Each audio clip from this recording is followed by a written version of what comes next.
Welcome, welcome.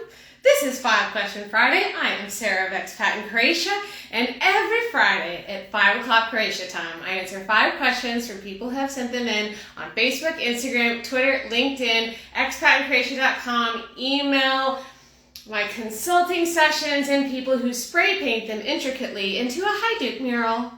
So we've been off for a couple of weeks because there has been a ton of stuff happening. So welcome back. I'm so glad to see you. How are you doing today? I have so much to share with you today. So 2 really big things, but under the umbrella of each of those things are a lot of little things. So I'm going to dive right in to ACAP. So this was the conference for the Association of Croatian American Professionals. Myself and my colleagues Danny, Cam, and Lucia, we all trekked to Zagreb last week and we attended this conference, and it was super mega hella awesome. And I want to just give you a few highlights from it. So the reason that we went was because I had the privilege of moderating a panel about what we can do to inspire young people to stay in Croatia and build their lives here, which is a much larger topic than can possibly be discussed in 30 minutes, but we sure gave it a good shot. And just that alone was an amazing experience. The panelists that ACAP selected for the panel were all extraordinary. I'm so glad that I get to know them now and communicate with them and learn about them. But also my panel was the only one that the former president, Kolinda Grabar-Kitarovic, was there for, and that was pretty neat. And I got to meet her afterwards, and I baked her cookies because I knew that her fireside chat was right after mine. And anyone who's met me, I kind of have a thing for making cookies for people, so why not? And that happened, so she ate my cookies. Yay! She was very nice. What else? Met 2 presidents. So met Kolinda, also met the current president at the gala on Saturday. So that was pretty cool. I spoke Croatian to him, and then he spoke Croatian back to me, and I did not understand him. So I was like, ne razumijem. But you know what? I knew that if I launched into Croatian, he was probably going to say something back to me, and if I didn't understand it, that was okay. But I wanted to make that effort because I get so nervous, and he's the head of state. So that's like the ultimate nervous moment, and I did it anyway, so yay! So we've got pictures of those things, which I know we'll be sharing soon. If you haven't already seen the beautifully done recap video that Danny put out, take a look at it. It's in our profile. She posted it a few days ago. It's super fun to watch. I think I've watched it like 30 times already, but it gives you a pretty good clue into what our experience was like. I also want to give a shout out to Cam. Cam is the newest member of the Expat team. You've probably seen her in some videos lately. She helped me do all of the research and preparation for the panel, for which I am very grateful. So I definitely want to give her a shout out for that. If you are interested in kind of the meat of the conference, there were a lot of really interesting sessions, and I did kind of a takeaway summary of a lot of different little highlights from different panels and fireside chats and speeches on my LinkedIn page. So if you go to LinkedIn and look for Sarah Dyson, you will find all of those recaps there. So check it out. Also, we went, and there's an amazing restaurant that Lucia recommended, except that I had already been there earlier that day for lunch with one of our lawyers, so I went and ate there twice in one day, and it was fantastic. It was super excellent. For lunch, I had fish and bluefa and potatoes, which is classic, and it was excellent. And then I had carbonara for dinner. It was so good. So I want to tell you about it. It's called Canzona Trattoria. It's near the Sheraton in Zagreb. So yeah, I think that's it on ACAP. And then the other thing I wanted to tell you about was my big birthday weekend on Brach. So I turned 40 this year, and I decided that I wanted to have like a big, huge American-style barbecue on Brach, and that's exactly what I did. So a bunch of my friends came over. I had a friend from Texas come. He's not responsible for this hat. In fact, a friend of mine here in Split gave me this hat for my birthday, and that's why I'm going like Texas style today. I've even got the boots on and everything. It was so fun. We had cornhole and a piñata and water balloons and water guns and Rice Krispie treats and s'mores. I love, love, love, love introducing Croatians to American culture. It's jarring for them, but they always end up loving it in the end. So I had an absolute blast. And despite me saying, no gifts please, I got gifts. And there are a few of them I want to share with you today because they are cool Croatia things. So first, I want to share with you this. So my buddy Robert, who gave me this nifty hat, which is apparently a certified bona fide made in Texas hat. This is a rahavat, which is a walnut rakia, but this one is special because it's chocolate walnut. And I did not know that this existed before the party, and he brought this with like 6 pints of Haagen-Dazs ice cream. I hope you see where I'm going with this. It was amazing. I highly suggest you pick up a bottle of this and ice cream of whatever you want. It doesn't have to be Haagen-Dazs. That stuff's expensive. You can go with the Lado and put that on top and just thank me later. Thank me later. I'm so glad that he brought this into my life. It was a revelation for all of us. Next, this I got from Gabby at the Split Library. We work with her on a number of different posts and we become nice friends. And she gave me this called the In the Footsteps of Fierce Women.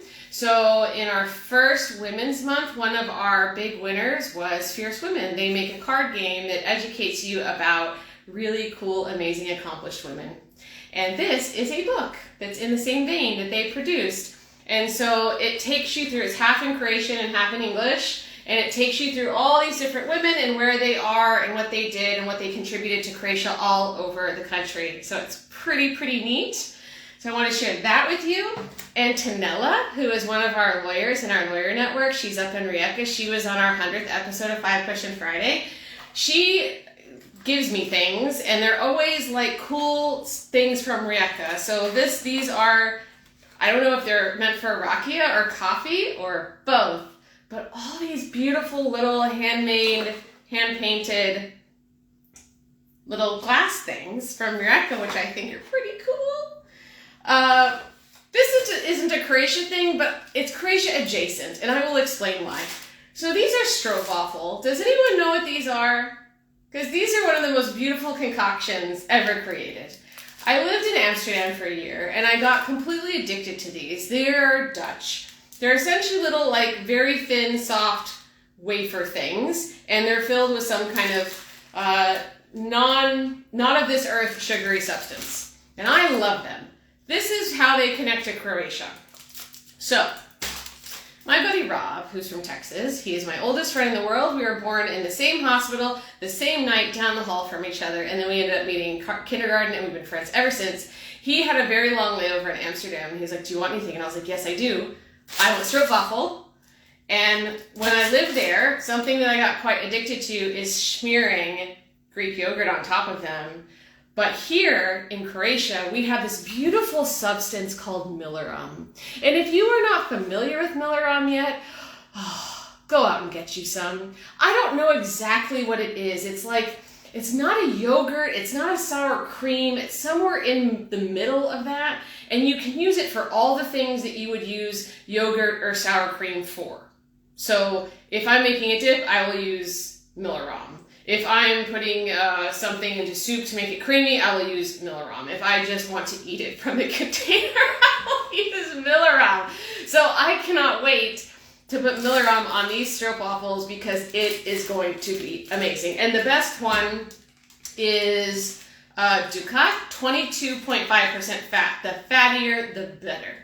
The one where you're just scooping out and it keeps its shape. Oh, it's incredible. All right, the last thing I want to show you is this, and this was not for my birthday. This is something that was given to me at the conference. It's an Istriana organic extra virgin olive oil, which the reason I'm mentioning it is because Rob, who I met, I communicated with him for a long time, and then I met him at the conference.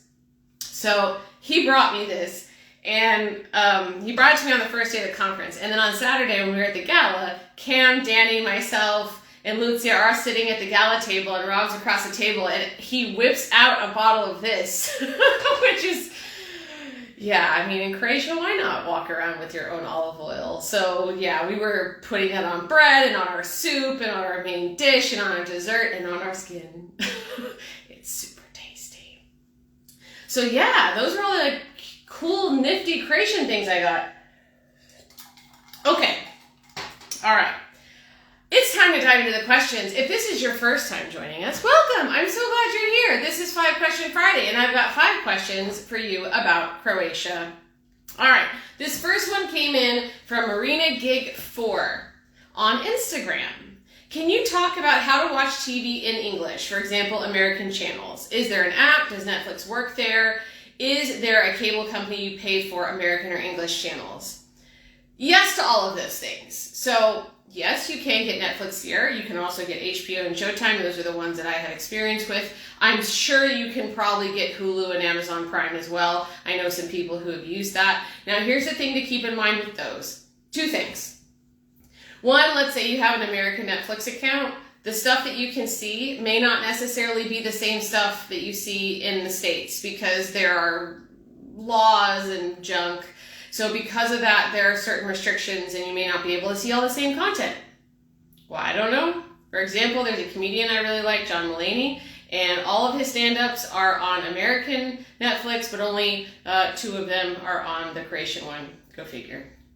So that's something to keep in mind. Also, the other thing is you can actually get accounts for those, like Croatia accounts. And Croatia accounts are cool because usually they're cheaper. And the other thing is the standard language is Croatian, so it can help you with your language learning. That's what I have found because I have a Croatian HBO account. Okay. Also, if you want to pay for American channels or English channels, you can. The cable companies usually have access to those things. I don't watch cable because I just stream stuff, but I have it. I have 140 channels, and there are a lot of American channels in there. But for the 140 channels, as well as my internet connection, which is the fastest that Ayedan A1 offers, it comes out to like 25 euros a month. It's very affordable, I have to say. So thank you so much for asking that question. We've never gotten that one before. Cam is saying it was so good in our asparagus soup. Yeah, it was super good in the asparagus soup. That olive oil was great. I look forward to breaking it open. Okay, this next one comes from Benjamin on email. Why is the MUP so far behind on processing applications? I've been waiting 7 months and cannot get anyone to respond to my emails or phone to get an update. Yeah, that's a thing. Now, I don't have the full picture of what's going on in Benjamin's world, so I can't completely speak to it. I don't know if he's applied for digital nomad or maybe prepayment of rent Okay, let me put it this way. In the world of residence permits, there is a hierarchy in which that they determine which they're going to process the fastest. Work permits are up here. And then you have digital nomads, and then you have spouses of Croatians, and then you have everybody else. So prepayment of rent, anything under other purposes, ownership of property, learning the language, those have the absolute last priority. So I have heard people waiting for 6, 7, 8, 9, 10, and 11 months for those types of permits.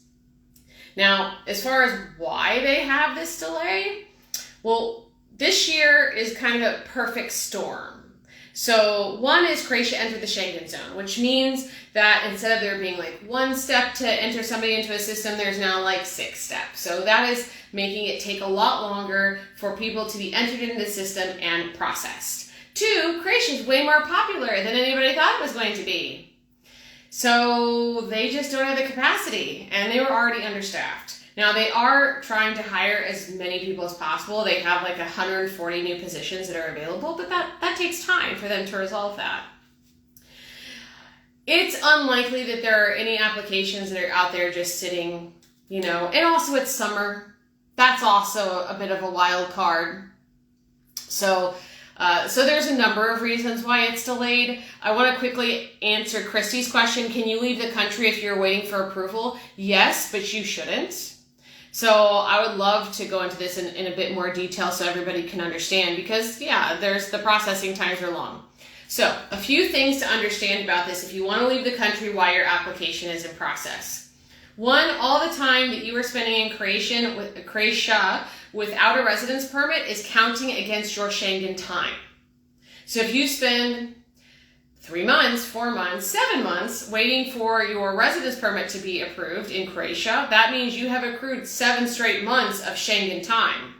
So you can't go to another Schengen country because you've already used up your 90 days and 180 days. That's one thing.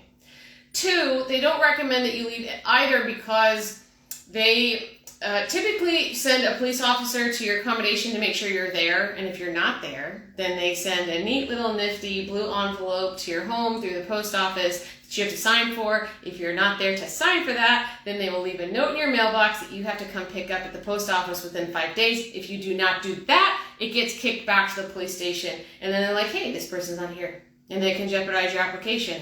Now, if you absolutely have to leave the country, then you should notify the police before you go, tell them the dates that you're going to be gone, and ask them for a confirmation that your application is in process. This is so you can get back in without any kind of issue. Because if you don't have that, and they haven't entered your application in the system because of all these delays, you can get to the border, the Schengen border, it doesn't matter where that is, and they could be like, hey, we don't show that you've applied, and then you can't get back in the country, and that would be no bueno. So make sure that you go through all of those steps. Okay, so look, we've got another comment. Here's a spouse of a Croatian. I've been waiting 4 months and a half for approval and still counting. Yeah, I've heard a lot of spouses who have waited 4, 5, 6, 7 months, even longer. So it's unfortunate that this situation is what it is, but it is what it is. They are doing the best that they can. Now, there are 2 things I want to say about how you handle it. One is just pure patience, but the other one is getting a lawyer involved. Now, a lawyer can't solve all issues, but they tend to, for example, Benjamin said he's been emailing, he's been calling, he's not getting any answer. A lawyer will be able to get an answer. A lawyer will be able to get somebody on the phone. A lawyer will be able to walk straight into the police station, into the back office, and find out what's going on. And I'll give you a great example. We have some long-time clients that we truly adore over here at Expat in Croatia. And they were going for their 3rd permit. And they were waiting 11 months. And so the lawyer went down there and was like, look, guys, they can't get a bank account. They can't get health insurance. They can't do these things because you haven't approved their permit. What is going on? It was approved the next day. So a lawyer does have a lot of power. There are certain things they cannot control, but they certainly can do a lot more than just you as an individual. So we have a great network of vetted English-speaking lawyers around the country that specialize in immigration, that have relationships with their local offices. So if you need help, send us a DM and we'd be more than happy to connect you. Okay? So thank you so much to Benjamin for asking that question. All right, next, this comes from Raphael. I spoke to him on a consulting session. He asked, do you need a car in Croatia or can you get by without one? This is a great question. I'm so glad he asked this. So yeah, you can absolutely get by. Of course, it's going to depend on where you're living, for sure. Like if you live out in the villages, then it's going to be a little bit more difficult to function because the buses are just going to be fewer and farther between. But if you are in a city, it's going to be a lot easier. Croatian cities are not big. They really aren't. Zagreb's public transit is excellent. They have trams and buses. And they also have a pretty extensive train system that kind of goes into all of the surroundings. But all of the major cities have bus systems of some kind. And they're not perfect. This isn't the Netherlands, but they've gotten a lot better. And in a lot of cities, you can just walk everywhere. I'd say Dubrovnik's not very walkable. But Rijeka is. Pula is, Split is, Zadar is. So it really just depends. And to take that a step further, I lived in Split for 10 years without a car. And I got by. The only reason I got a car last year was because it just kind of dropped in my lap. I had some really good friends that were leaving and their car was perfect and they had to sell it. And I was like, yes, I will take it. And I need it for work. So it was perfect timing. But I got by without it. I would just rent a car from time to time whenever I felt like I really needed one, and renting a car for just a few days is a lot cheaper than owning a car. So yeah, you can totally get by in Croatia without a car, absolutely. And the bus network around the country is really extensive and pretty reliable, I'd have to say. You also have the ferry network, you also have a train network, although that's more common in the north. So you have lots of public transit options. Okay, thank you so much for that question. Oh, one more thing. Also, we have Uber here, and Uber is really easy. There's also Bolt, although I know a lot of people who prefer Bolt over Uber, although every time I go into the Bolt app, they have no availability, so I just kind of stick with Uber. But you also have those options too, if you need to get somewhere in a hurry and you don't want to take public transit. Okay, next, this comes from Boyd over email. He says, I read your post saying that non-EU citizens must register their presence with the police if not staying in a hotel or rented accommodation. When arriving by plane from a non-Schengen country, one has to go through passport control to enter Croatia. Are you not therefore registered as being in Croatia and so do not need to register at a police station? No. Because it's not just about the fact that you have entered Croatia, it's where you will be. So there's a part 2 to his question, which I want to answer that first, and then I'm going to go into this topic in more detail because I want to make sure everyone understands it because it's really important. I've seen a lot of people get, into sticky situations because of this. Okay, he also asked, if on a private yacht and one arrived from Italy and have paid the tourist tax, should you register with the police on arrival? Yes. Yes, that's correct. Okay, so I'm going to summarize all of this for you. Now, we do have a detailed post on this. If you want it, just send us a DM and Danny would be happy to send it over to you. Who does not need to be registered with the police? EU and EEA nationals and third country nationals traveling with their EU or EEA family members. Who does need to be registered? Everybody else. That includes Croatian citizens and third country nationals who are not the family members of EU citizens. Now, I know it seems like, well, Croatians are EU citizens. Not in the eyes of Croatian law, they're not. There are a number of ways that Croatian citizens are not equal to EU citizens, and it's kind of silly. I don't understand it, but it's the case. So, for example, and then I will get back to the point. Spouses of Croatian citizens have to be in the country at least 9 months per year, and they cannot leave for more than 90 days in 1 year, and they cannot leave more than 30 days at one time. But spouses of EU citizens only have to be in Croatia for 6 months per year to maintain their residence. Why? They're also spouses of EU citizens. It just doesn't make any sense to me. But you know what? I don't write the law. I just tell you about it. Okay. So, who is responsible for registering you as a tourist? The accommodation.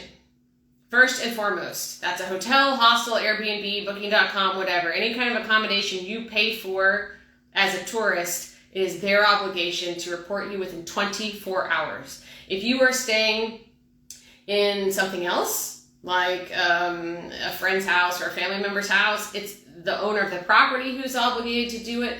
Although sometimes neither of those two parties will do it for you. For whatever reason. Tax evasion, laziness, ignorance, I don't know. It could be a number of different things. If they don't do it for you, then you have to do it within 48 hours. And we have instructions on how to do that. Just send us a DM, we'll send it to you. Now, as I mentioned, when you have to register, if it's the accommodation or the owner of the property within 24 hours, or if it's you within 48 hours. What are the consequences of not registering as a tourist? If you plan to apply for residence, you'll be fined. That's the primary, biggest consequence of that. If you're just coming as a tourist, it's unlikely that there's going to be an issue as long as you don't overstay your tourist visa. But nevertheless, it's always good to follow the law. We will never encourage anyone to break the law over here at Expat in Croatia. We are law followers. Okay, thank you so much, Boyd, for that question. Okay, next, this came from Carol Ann, our newest team member, who many of you have probably communicated with over email. We're so glad to have her on board. So she is Croatian diaspora. She's been really involved in the Croatian community in Canada, and she moved with her family here in January. So there are some things that she doesn't know yet. And one of those things that she asked me about is what is an R1? Because she heard me bitching about it. She was like, what is that? Like, oh, okay, well, let me go ahead and answer that for everybody. So an R1 or Aryadan is an official invoice for a business or organization. So like when you go to have coffee and they put a invoice on your table, that is called a Action or Aryadan, or Action 1, okay? And every taxpayer who has delivered goods or performed certain services to his customer or client is obliged to issue an invoice. And that invoice must always include specific elements for it to be valid. If it doesn't include those proper elements, it is not valid. And why does that matter? It matters if you own a business like moi, because, okay, I only have experience running a business in Croatia and the United States, so that's the best comparison that I can make. Let's say Cam and I have a coffee. If I want to file that as an expense in the US, no problem. I take that receipt, I put it into my bookkeeping software, I pay €4 for a coffee, and I'm done with it. But not in Croatia. In Croatia, if you want to file a business expense, you need an Aryadan. So an Aryadan needs to have your company information on it, including the registered name, the registered address, and the OIB for the business. If it doesn't have that information on it, you cannot use it as a business expense, which makes me want to scream. Because sometimes you just can't get one for whatever reason. And also, for example, Airbnb does not issue those. So we can't use Airbnb for any of our business travel. It's really frustrating. So yeah, that's it in a nutshell. I know this won't necessarily apply to everyone under the sun, but yeah, invoices are really important in Croatia, regardless of whether or not you are operating a business. If a business does not issue you a proper invoice, like you go to a cafe and they don't give you an invoice, they can be fined for that. They can be shut down for that. And there are businesses that will try to avoid making an invoice so that they don't have to report the income. But yeah, our ones are a bit of a thorn in my side as a business owner, I must admit. Okay. So that's it, guys. Those are all 5 of our questions. Thank you to everybody who submitted their questions. And if you want to see your question here on 5 Question Friday, it's super, super easy. All you have to do is drop a question in the comment, send us a DM. There's a link in our bio on where you can fill out our 5 Question Friday form. There's a link to that form in our newsletter. There are a million ways you can contact us and drop us a question, and then we may answer your question here on 5 Question Friday. So that's about it, guys. Thank you so much for being here. Thanks for your patience while I was out doing things, gallivanting, conquering the world, taking hats. I hope you have a wonderful weekend. Thank you so much for being here. I will see you next Friday for another edition of 5 Question Friday. Ciao! Vidimo se!